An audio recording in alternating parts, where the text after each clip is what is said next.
It is lovely to see you both, especially having just watched you so intensively in this show and loving every second of it.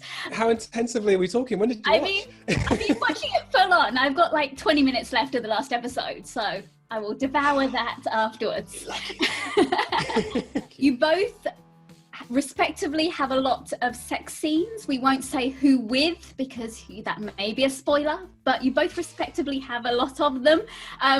Reggae, are they awkward to begin with and then just got normal and funny, or how was all that? Is it because there are so many, does it just kind of be like, right, another one, here we go?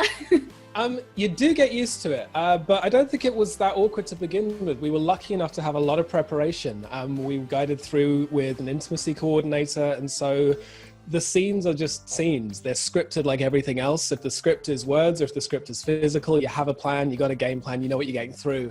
And that opens up more possibilities as an actor. It's not restrictive. If anything, it makes life a lot easier because it's no longer awkward because you know what you're doing. You know, and so we just got on set and did the job and talked to each other and moved scenes forward and changed the other character and noticed the changes in yourself, like all the acting stuff. Just sometimes you got more clothes on, sometimes you got less. That's very true. How does it feel having some of the juiciest scenes in this entire series? Like, I started watching it, I was like, oh, hello. You must have got this script and been like, okay, there's a lot going on here. The first two things I thought were, you know, he loves his family and he's well-intentioned, but my gosh, does he mess it up for himself and other people? And also that he just, how does he sleep? He seems to be worried about absolutely everything.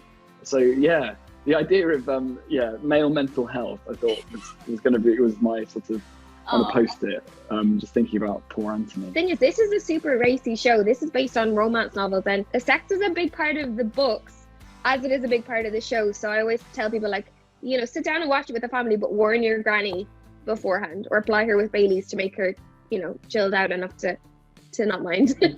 Do you mind watching it with your friends? Because obviously there are a lot of sex scenes and stuff in there, and like with older members of the family, would that scare the life out of you? I mean, yeah, probably. I mean, the mutton chops and the hair mean that, you know, it indicates that, you know, it's not me. But, you know, I do think of my nana who has read as many of the books as she possibly can, and she did say it's a bit racy. And I have told her that I think you see my bottom before you see my face. I think that's just so that she knows when to pay attention. But yeah, I think once episode 1's out the way, I think you're all right. I'm sure she saw your bottom when you were younger, so it's not going to be anything new to her. That's true. My mum just got the book and I'm turning my phone off. I don't even want to be involved in that conversation.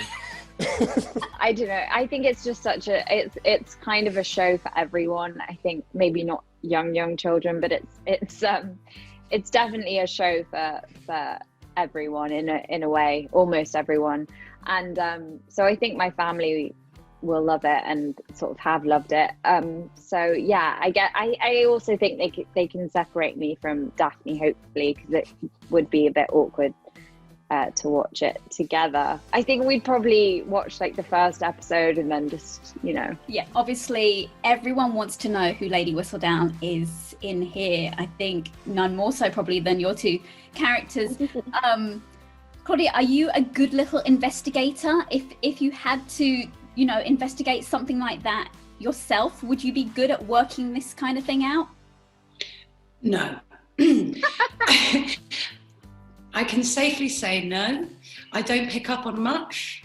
I'm not incredibly astute, and I think I miss a lot of signals.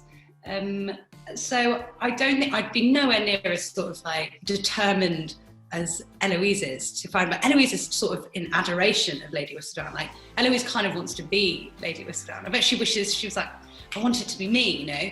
So I think her sort of search is not only trying to uncover this incredible writer, but also this sort of thirst for something she wants in her own life. So I think it's really driven from this desire that actually she wants to be this independent, successful, you know, woman of her own autonomy, you know?